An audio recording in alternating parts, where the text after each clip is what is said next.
ஒரு மகிழ்ச்சியான செய்தி. இதயம் நல்லெண்ணெயின் விலை லிட்டருக்கு ரூபாய் 105 குறைஞ்சிருக்கு. செப்டம்பர் 2023ல 1 லிட்டர் இதயம் நல்லெண்ணெயின் அதிகபட்ச விலை ரூபாய் 503. ஆனா இப்ப 1 லிட்டர் இதயம் நல்லெண்ணெயின் விலை ரூபாய் 398 மட்டும்தான் தமிழ்நாட்டுல. அப்ப இனிமே எல்லாரும் இதயம் நல்லெண்ணெய் வாங்கலாம் இல்ல? சொல்றது திருப்பி சொல்லுங்க. ஒன்றுபட்ட பாரதம் வென்று காட்டும் நிச்சயம். ஒன்றுபட்ட பாரதம் வென்று காட்டும் நிச்சயம். என் அன்பிற்குரிய சகோதர சகோதரிகளே, மேடையில் இருக்கின்ற மரியாதைக்குரிய இந்த கூட்டத்தினுடைய தலைவர், என் அன்பிற்குரிய தம்பி, டெல்டா மட்டுமல்ல தமிழகம் முழுவதும் பாரதிய ஜனதா கட்சியினுடைய வளர்ச்சிக்காக தன்னை அர்ப்பணித்த அருமைக்குரிய சகோதரர் கருப்பு முருகானந்தம் அவர்களே, வரவேற்புரையாற்றி அமர்ந்திருக்கின்ற மரியாதைக்குரிய மாவட்டத்தினுடைய தலைவர் ஒண்டிமுத்து அவர்களே, நிறைவாக இங்கு நமக்கு வழிகாட்ட வருகை தந்திருக்கின்ற தமிழக பாரதிய ஜனதா கட்சியினுடைய எழுச்சி மிகு தலைவர் மரியாதைக்குரிய அண்ணாமலை அவர்களே, மேடையில் இருக்கின்ற ஏனைய தலைவர்களே, அனைவருக்கும் என்னுடைய சிறந்தாழ்ந்த நன்றி கலந்த வணக்கத்தினை தெரிவித்துக் கொள்கின்றோம். பாரத நாடு எந்த வருஷம் விடுதலை பெற்றது சொல்லுங்களேன்? 1947 அப்படிதானே? பாரத நாடு எந்த ஆண்டு அடிமைப்பட்டது சொல்லுங்க? 1000 ஆண்டுகள் அடிமைப்பட்டு கிடந்த பாரத நாடு, 1000 ஆண்டுகள் அடிமைப்பட்டு கிடந்த பாரத நாடு 1947 விடுதலை பெற்றது. ஆனால் தமிழகம் அடிமைப்பட்டிருக்கின்றது. தமிழகம் எந்த வருஷத்தில் அடிமைப்பட்டது? 1967 அடிமைப்பட்டது. இந்த அடிமைப்படுவது என்பதற்கு பல காரணங்கள் இருந்து கொண்டிருக்கின்றன. அரசியல் ரீதியான அடிமைகள், சமூக பொருளாதார ரீதியான அடிமைகள், கல்வி ரீதியான மற்றும் பல்வேறு காரணங்களினாலே அடிமைகள் என்று சொல்ல முடியும். ஆனால் இந்த தமிழகத்தை ஆட்சி செய்ய வேண்டும் என்கின்ற ஒற்றை நோக்கத்திற்காக ஒரு கட்சி ஒட்டுமொத்த தமிழர்களையும் முட்டாளாக ஆட்சியை கைப்பற்ற முடியும் என்று அவர்கள் சாதித்து காட்டிய ஆண்டு 1967.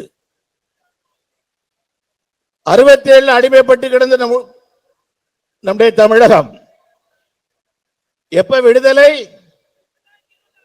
2026. ஆகவே 2026 என்று சொல்வது அது சாதாரண ஒரு தேர்தல் அல்ல. சிந்தனை ரீதியாக மழுங்கடிக்கப்பட்ட தமிழ் சமுதாயத்தை மீண்டும் தட்டி எழுப்பி, நீ இந்த மண்ணிற்கு சொந்தக்காரன், இந்த மண்ணை ஆள பிறந்தவன், உங்கள் குடும்பத்திற்குள்ளாகவே தலைமை பண்பு நிறைந்த மக்கள் இருந்து கொண்டிருக்கின்றார்கள், குழந்தைகள் இருந்து கொண்டிருக்கின்றார்கள் அப்படின்னு அவர்களை தட்டி எழுப்பி 26 பாடம் புகட்ட வேண்டிய பொறுப்பிலே நாம் இருந்து கொண்டிருக்கின்றோம். எனது அருமை சகோதரர்களே, எந்த அளவுக்கு நம்மை முட்டாளாக்கி இருக்கின்றார்கள் என்பதை சற்று நீங்கள் கவனம் கொடுத்து பாருங்கள். இந்த ஹிந்தி பிரச்சனை எப்ப தெரியுமா வந்தது? ஆங்கிலேயர்கள் நம்முடைய நாட்டை அடிமைப்படுத்தி வைத்த நேரத்திலே பொதுமொழியாக ஆங்கிலத்தை கொண்டு வர வேண்டும் என்று நினைத்த நேரத்தில் சில காங்கிரஸ் தலைவர்கள் 1905 சில காங்கிரஸ் தலைவர்கள் இந்தியை நாடு முழுக்க கொண்டு வர வேண்டும் என்று சிந்தனை செய்து முடிவெடுத்து செயல்பட ஆரம்பித்தார்கள். பால கங்காதர திலகர் அவருடைய தலைமையில். அதுக்குள்ள நிறைய விஷயங்கள் இருக்கு, அதுக்குள்ள நான் போக விரும்பல. இது 1905. 1918 இந்தி பிரச்சார சபாவை மகாத்மா காந்தி அவர்கள் சென்னையிலே துவக்குகின்றார்கள். திருச்சியிலும் துவக்கப்பட்டது. ஆகையினால இந்தி பிரச்சார சபா துவக்கப்பட்டது 1918. இப்ப இன்னொரு பெரியவர், நீங்கள் எல்லாம் பரப்புனா ஹிந்தியை பரப்ப முடியாது, நான் தான் அதுக்கு தலைமை பொறுப்பை ஏற்பேன் என்று சொல்லி ஒரு பெரியவர் வராரு. யார் அந்த பெரியார்? யார் அந்த பெரியார்? திராவிட கழகத்தினுடைய தலைவர் பெரியார் அவர்கள் சொல்லுகின்றார், இந்தியை வளர்ப்பதற்காக ஈரோட்டில் இருக்கக்கூடிய என்னுடைய வீட்டை இந்தி பள்ளிக்கூடமாக மாற்றுவேன். இந்தி பள்ளிக்கூடமா மாற்றினாரு. 30 மாணவர்களை தங்கி படிப்பதற்கான ஏற்பாடுகள் அனைத்தையும் செய்து கொடுத்தார் பெரியார் அவர்கள். இது சரித்திரம். ஆகவே இந்தி வேண்டும் என்று முதல் குரல் கொடுத்த தலைவர்களிலே மரியாதைக்குரிய பெரியார் அவர்கள் இருந்து கொண்டிருக்கின்றார்கள். ராஜாஜி அவர்கள், சத்தியமூர்த்தி போன்றவர்கள், பல தலைவர்கள் அத்தனை பேரும் வேண்டினார்கள். 1937 மும்மொழி கொள்கை ஏறக்குறைய ஹிந்தி வேண்டும் என்கின்ற நிலைமையில வருது. போராட்டங்கள் நடைபெறுகின்றன. அன்னைக்கு சிஎம் இருந்தது ராஜகோபாலாச்சாரியார் அவர்கள், ராஜாஜி அவர்கள். அது முடியுது. பின்னாடி என்ன வருது அப்படின்னு சொன்னா, திராவிட முன்னேற்ற கழகம் 1949 திராவிட கழகத்தில் இருந்து பிரிந்து வந்த பின்பாக தமிழகத்திலே ஆட்சியை பிடிக்க வேண்டும் என்று சொன்னால் மொழி உணர்வை தூண்டிவிட வேண்டும் என்று சொல்லி அவர்கள் மீண்டும் இந்தி பிரச்சனையை கொண்டு வருகின்றார்கள். பல போராட்டங்கள் நடைபெறுகின்றன. அப்பாவிகள் தீயிட்டு கொளுத்தப்பட்டார்கள். ஹிந்தி எப்படி தெரியுமா உருவகம் கொடுத்திருந்தார்கள்? எனது அருமை சகோதரர்களே, ஹிந்திக்கு அவர்கள் கொடுத்திருந்த உருவகம் அரக்கி, ஹிந்தி அரக்கி. அந்த அரக்கினுடைய வாயிலே ஒரு தமிழன் இருப்பான். கடிச்சு கொல்றது போல அப்படி ஒரு படத்தை போடுவாங்க. இதான் 65 அந்த காலகட்டங்களில். அதுக்கு முன்பாக அவர்கள் காட்டிய ஹிந்தியினுடைய படம். தமிழெல்லாம் பயந்துட்டான். ஹிந்தி வந்தாச்சுன்னு சொன்னா இந்த அரக்கிக்கு வாயில நாம போயிரும் அப்படின்னு. எனது அருமை சோதரில் இந்த நேரத்தை ஒன்றை குறிப்பிட்டு சொல்ல விரும்புகின்றேன். நான் மத்தியிலே அமைச்சராக இருந்தவன். நான் அமைச்சராக இருந்த போது விஸ்வநாத் சர்மா என்று சொல்லக்கூடிய ஹிந்தி பண்டிட் ஒருத்தர், அவர் ஹிந்தி சொல்லி கொடுக்கக்கூடியவர். அந்த ஹிந்தி படிட்டு தான் நான் ஹிந்தி படிச்சேன். என்ன ஏறிச்சே ஏறலையா அது ரெண்டாவது விஷயம். நான் படிச்சேன்.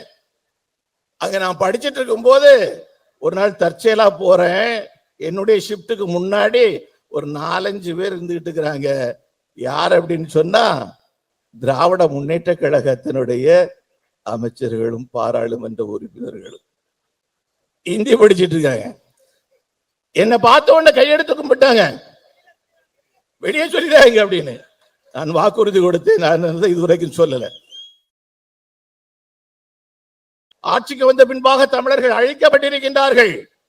முள்ளிவாய்க்கால் இந்த கொடுமையை பற்றி உங்களுக்கு சொல்லித்தர வேண்டுமா? 3 லட்சம் தமிழர்கள் அழிக்கப்பட்டதற்கு யார் காரணம்? கலைஞர்களுடைய 1.5 மணி நேர உண்ணாவிரதம் தானே காரணம். அதுதானே காரணமாக அமைந்திருந்தது. 3 லட்சம் தமிழர்களை கொண்டவர்களை அந்த ராஜபக்சே சென்று பாராட்டு தெரிவிப்பதற்காக 10 பாராளுமன்ற உறுப்பினர்கள் அனுப்பி வைக்கப்பட்டார்களே. அந்த பாராளுமன்ற உறுப்பினர்கள் போன நேரத்தில் அனுப்பி வைத்தது யார்? மரியாதைக்குரிய கலைஞர் அவர்கள், மரியாதைக்குரிய டி.ஆர். பாலு அவருடைய தலைமையிலே சென்றார்கள். அண்ணன் திருமாவளவன் அவர்கள் அந்த குழுவிலே இருந்தார்கள். சுதந்திரன் ஆட்சேபன் இருந்தார்கள். என்எஸ்வி சித்தன் எல்லாருக்கும் பேரும் சொல்ல வேண்டாம், எல்லாரும் இருந்தாங்க. அங்க வச்சு ராஜபக்சே சொல்றாரு, அன்னைக்கு கடைசி நாள்ல பிரபாகரன் கொண்ட நேரத்துல நீ இருந்திருப்பன்னா இன்னைக்கு நீ உயிரோடு இங்க இருக்க மாட்டேன் அப்படின்னு. ஒரு எதிர்ப்பு தெரிவிக்கவில்லை. ஒரு எதிர்ப்பு தெரிவிக்கவில்லை. ஒரு தமிழன், ஒரு தன்மான தமிழன் திருமாவளவன் அவர்கள் அங்கே அவமானப்படுத்தப்பட்ட நேரத்திலே தமிழ்நாடு அரசாங்கத்தினுடைய முதலமைச்சராக மரியாதைக்குரிய கலைஞர் அவர்கள் இந்த நேரத்திலே ஒரு எதிர்ப்பும் தெரிவிக்கவில்லை.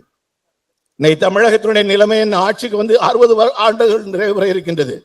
நிலைமை என்ன? எல்லா நிலைகளிலும் ஊழல்,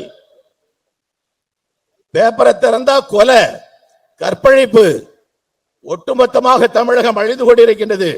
இந்த வீழ்ச்சியில் இருந்து தமிழகத்தை காக்க வேண்டும் என்று சொன்னால் நம்முடைய இலக்கு 2021 அர்ஜுனனுடைய இலக்கு எதுல இருந்தது? அர்ஜுனனுடைய இலக்கு எதுல இருந்தது? கண்ணில் இருந்தது போல பாரதிய ஜனதா கட்சிக்காரர்கள் மட்டுமல்ல, தமிழகத்தில் இருக்கக்கூடிய 8 கோடி தமிழர்களுடைய பார்வையும் திராவிட முன்னேற்ற கழகம் அழிக்கப்பட்டாக வேண்டும், ஒழிக்கப்பட்டாக வேண்டும், மீண்டும் ஜனநாயகத்துடைய ஆட்சி இங்கே வந்தாக வேண்டும் என்கின்ற நிலையை உருவாக்குவது மட்டுமே நம்முடைய இலக்காக இருக்க வேண்டும் என்று சொல்லிக்கொண்டு, இங்கே வந்திருக்கக்கூடிய கடல் போல வந்திருக்கக்கூடிய அத்தனை சகோதரர்களுக்கும் என்னுடைய வணக்கத்தையும் வாழ்த்துக்களையும் தெரிவித்து, வைராக்கியத்தோடு வாழ்வோம். 2026 நமக்கான காலம் என்று கூறி அமைகின்றேன். நன்றி, வணக்கம்.